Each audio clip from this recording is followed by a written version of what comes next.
Praise the lord. ఈ దిన దేవుని వాగ్దానము. అమూల్యమైన రక్తము చేత అనగా నిర్దోషమును నిష్కలంకమగు గొర్రెపిల్ల వంటి క్రీస్తు రక్తము చేత విమోచింపబడితిరని మీరెరుగుదురు కదా.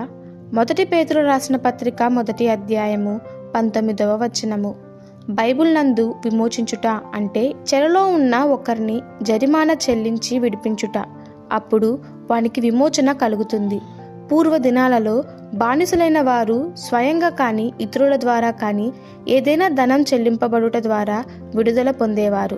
అదే విధముగా యేసుక్రీస్తు ప్రభువు తన విశ్వాసులను ధర్మశాస్త్ర శాపము నుండి సమస్త దుష్టత్వము నుండి విడిపించాడు. విమోచించిన ధనం నశించిపోయే వెండి బంగారాలు కాదు, కానీ గొర్రెపిల్ల వంటి ప్రశస్తమైన ఆయన రక్తము ఆయన మరణము ద్వారా విమోచించాడు. దాని ఫలితం ఏమిటంటే పాపక్షమాపణ, నీతిమంతునిగా తీర్చబడుట.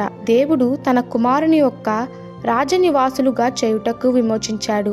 పాపము నుండి, దాని ప్రభావం నుండి, సాతాను సంకెళ్ల నుండి విశ్వాసులను విమోచించాడు. గనుక తిరిగి ఆ బానిస బ్రతుకుల్లో వెళ్ళరాదు. క్రీస్తునందు స్వతంత్రులుగా జీవించాలి. ప్రియులారా, దేవుడు తన ప్రేమ చేత పిలిచి విమోచించి నూతన జీవితాన్ని అనుగ్రహించాడు. అందుచేత పరిశుద్ధాత్మలో ఎదుగుదాము. ఈ దిన దేవుని వాగ్దానము మనందరి జీవితంలో నెరవేరలాగున ప్రభు కృప మనకి తోడై ఉండునుగాక.